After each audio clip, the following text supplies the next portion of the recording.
All right, so happy Pride Month.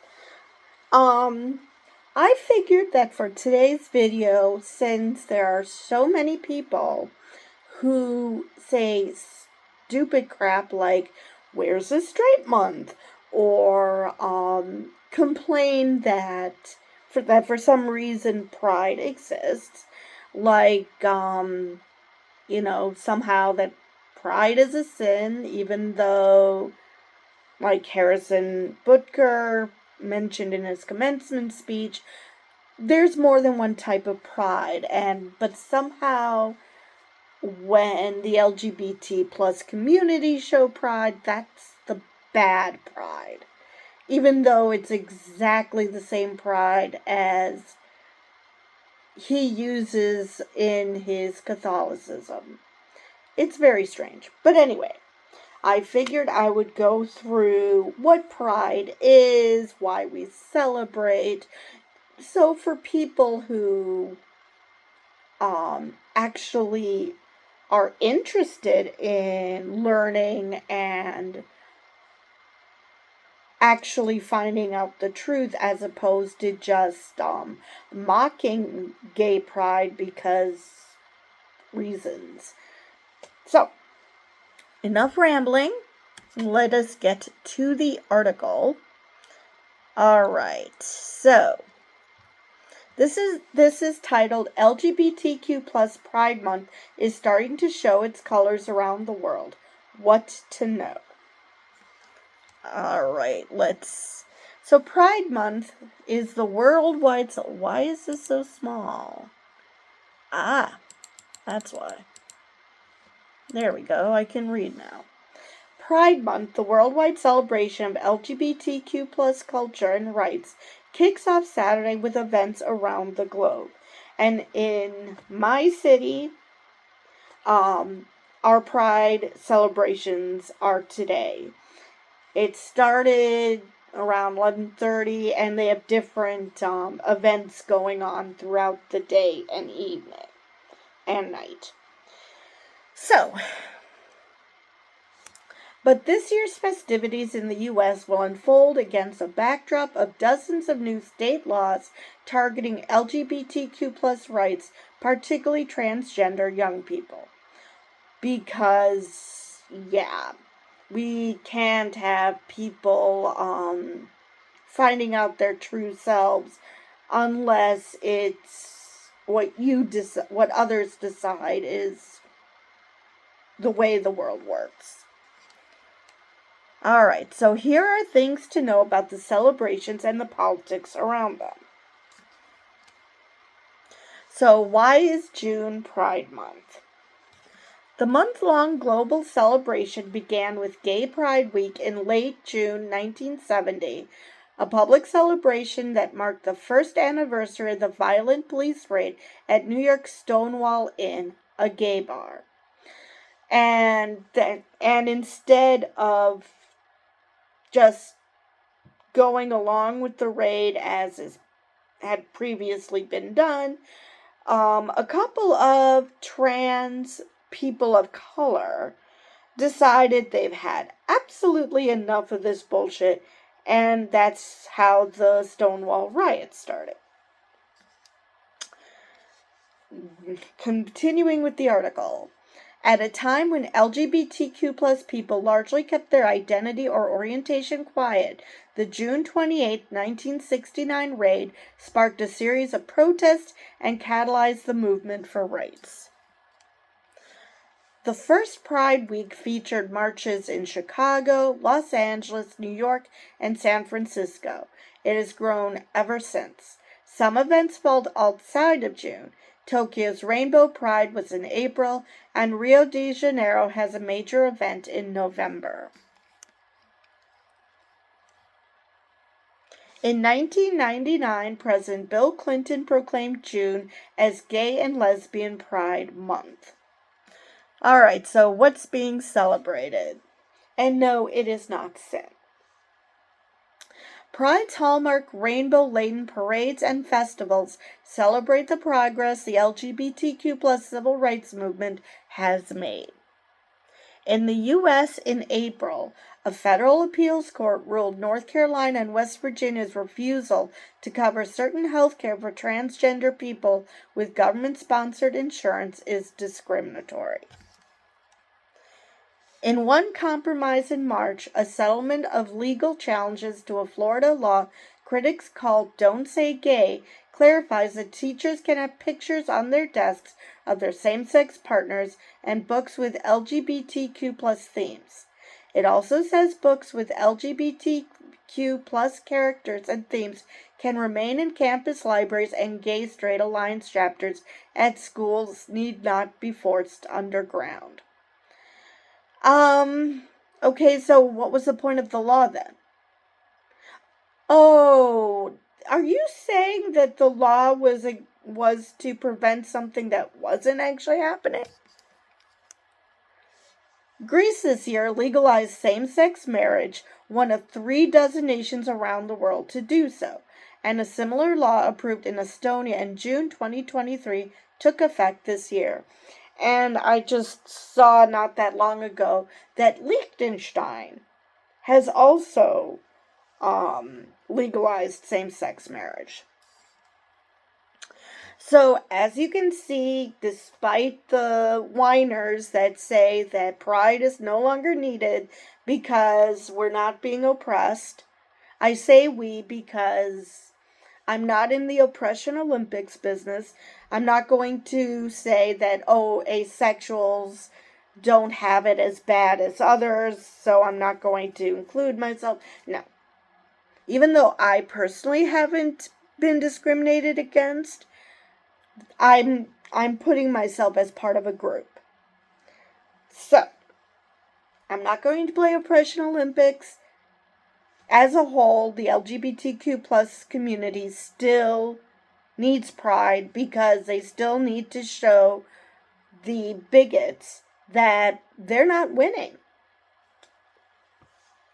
So, I love the quote from Martin Luther King Jr., who, if he had lived, would be a gay rights advocate, because he's not an ass. He actually was comfortable in his own skin. He liked to use the phrase, the arc of justice, of moral justice is long.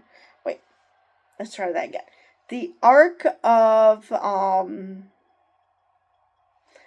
the moral arc of the universe. Oh, I'm going to get this right, I promise. The moral arc of the universe is long, but it bends towards justice. So, moving on, what's being protested? I think you can figure this out right now.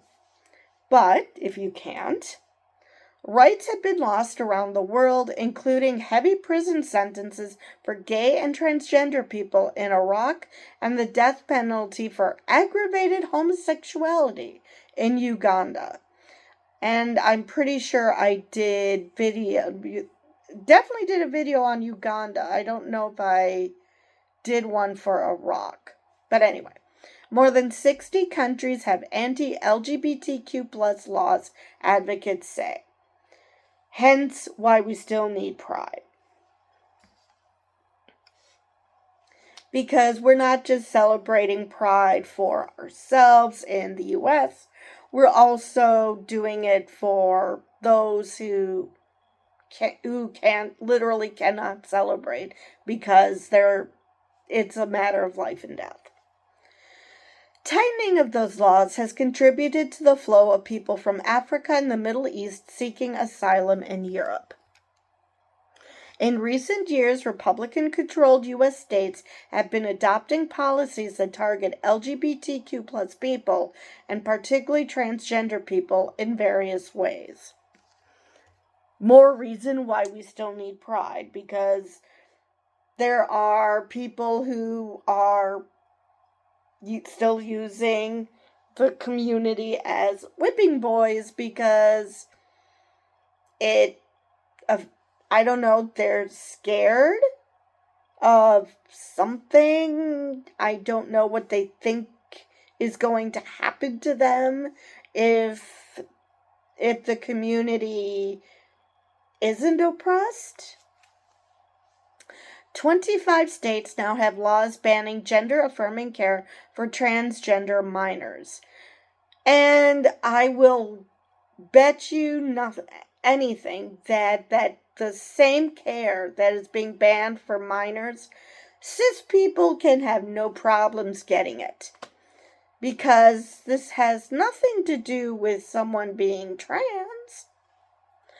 Some states had taken other actions, with laws or policies primarily keeping transgender girls and women out of bathrooms and sports competitions that align with their gender. Which is so stupid. Women's bathrooms have stalls. What do you think is happening in those places? I mean, it's just really, really stupid. Sports competitions, depending on the age, depending on whether the trans girl went through male puberty, because the jury is still out on the male puberty thing, fine. That you can have a conversation about certain age range and male puberty and all that. You can have that conversation. But children prepubescent have been playing boys and girls together for millennia because there is no difference in strength and body type when at that age, because it's not till you get to puberty that the changes happen. And people want to prevent even those kids from competing together. Even though that was never a problem before, but because trans kids exist, obviously we can't have that. I mean, it's gotten to the point, and this is a bit of a tangent, well, more of a tangent, where I read on Reddit that someone with or at least their friend with a 13-year-old daughter who, she tends to, she's a tall for her age. She's like 6'2". She likes to wear her hair short. And she does track. I think she does discus, shot put, one or both. Again, 13 years old.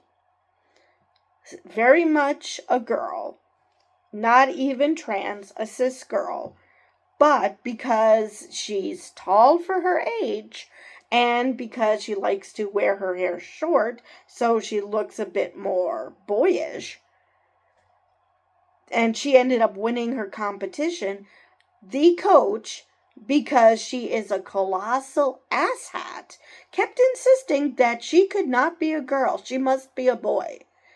Because that is what the anti-trans movement has done. Now, if you are even remotely outside what someone considers normal for a girl or normal for a boy, they must be trans. I mean, it is stupid. Not everybody was ever fit inside a norm, even before you knew trans people existed. So why are you insisting on it now? Anyway, GOP state attorneys general have challenged a federal regulation set to take effect in August that would ban the bathroom bans at schools.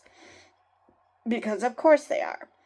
There also have been efforts to ban or regulate drag performances. And in one of my last videos that didn't involve Trump, I mentioned how there's a organization of drag performers that have gotten together to combat that, to combat the hate.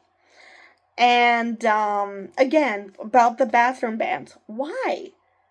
What exactly do you think is happening in bathrooms if trans women are allowed? And I might remind you, they only are thinking about trans women and girls. Trans men, trans boys, I wonder if they even know they exist. Because for some reason, Nobody has a problem with them.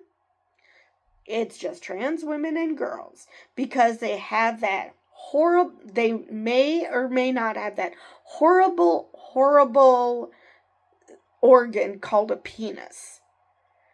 It's amazing how many men actually think that a penis is dangerous. Yes, there are men who are dangerous, but it's not because they have a penis, it's because they are dangerous people. So, no, just because you have a penis doesn't make you dangerous. Anyway, most of the policies are facing legal challenges, as they should. Since Roe v. Wade was overturned in 2022, leading to restrictive abortion laws in most GOP-controlled states, LGBTQ plus advocates are worried about losing ground too, said Kevin Jennings, CEO of nonprofit civil rights organizations Lambda Legal. What, you thought that these asshats would stop at abortion? Of course not. Said Kevin Jennings, CEO of nonprofit civil rights organization. I'm like, okay, I read that. On the eve of Pride, obviously this article came out, or was at least written yesterday. The organization announced a $180 million fundraising goal for more lawyers to challenge anti-LGBTQ plus laws. Progress such as the 2015 Supreme Court ruling that legalized same-sex marriage nationwide could be lost without political and legal vigilance, Jennings said. And if you read the leaked opinion, that the Clarence Thomas portion of the leaked opinion before Dobbs came out, he even implied, well, actually more than implied, that Obergefell could be overturned too, that was bad law. So, yeah, I wouldn't put it past this court to chuck same-sex marriage the second they can. Wouldn't surprise me one bit. Our community looks at what happened to reproductive rights thanks to the Dobbs decision 2 years ago and has enormous anxiety over whether we're about to have a massive rollback of what we gained in the 55 years since Stonewall, Jennings said. Oh, Lord, it's been 55 years. All right, what about businesses? While big businesses from Apple to Wells Fargo sponsor events across the U.S., a pushback made ripples last year at one major discount retailer. And I did do a video about Target. Target was selling Pride-themed items last June, but removed some from stores and moved displays to the back of some locations after customers tipped them over and confronted workers. The company then faced additional backlash from customers who were upset that the retailer gave in to people prejudiced against LGBTQ plus people. Exactly. Because, the companies that didn't give in, they were probably lambasted maybe a day or two, but because they didn't give in, eventually these people gave up. They're like, we're not getting the attention we want, so we're just going to go somewhere else. Target gave them that attention. So, of course they wouldn't back down because Target was listening to them, as opposed to saying, yeah, whatever, and just went about their day. Again, I already did a video about it. I believe it's called Target is Not an Ally. This year, the store has said it would not carry the items at all its stores, but the company remains a major sponsor of NYC Pride. I don't know why. I mean, it's like they just want to be allies when it's convenient. And I'm sorry, that's not true allyship. It shouldn't be something you do when it's just convenient. If you truly believe in pride, as opposed to just this being just another money making scheme, then you wouldn't have given in to those bigots, and now they carry their merchandise online unless it's in areas where they had high volume of sales. So, yeah, that's why I tend to question their allyship. So, are events safe? Keeping the events safe is the top priority, organizers said, but there could be challenges. The FBI and U.S. Department of Homeland Security issued an advisory in May that foreign terrorist organizations could target events associated with Pride. The same month, the State Department renewed a security warning for Americans overseas, especially LGBTQ plus people and events globally. Because again, we still need Pride. Law enforcement officials noted ISIS sympathizers were arrested last year for attempting to attack a June 2023 Pride parade in Vienna, and that ISIS messaging last year called for followers to attack soft targets. And soft targets means places where there's a large gathering of people, like parades. So, yeah. But Pride isn't still needed at all. The agencies say people should always watch out for threats made online, in person, or by mail. People should take note if someone tries to enter a restricted area, bypass security, or impersonate law enforcement, and call 911 for emergencies and report threats to the FBI. NYC Pride has a heavy security presence and works with city agencies outside the perimeter, said Sandra Perez, the event's executive director. The group expects 50,000 people marching in its June 30th parade and more than 1.5 million people watching. The fight for liberation isn't over, Perez said. The need to be visible and the need to be mindful of what we need to do to ensure that the future generations don't have these struggles is really top of mind. So that is the end of that article, and that is why we still celebrate Pride, why we still need Pride, and why we've needed Pride since Stonewall. So, I hope that clears things up for those of you who truly had no understanding and actually wanted to have an understanding of why Pride exists from someone who understands what the purpose of Pride is, as opposed to listening to the bigots who probably come up with stupid crap like, oh, it's a reason to sin, as if all Pride parades are just people boning each other, which, how do you guys feel about Mardi Gras then? But anyway, with that, I will end this video, and I will see you guys in the next one.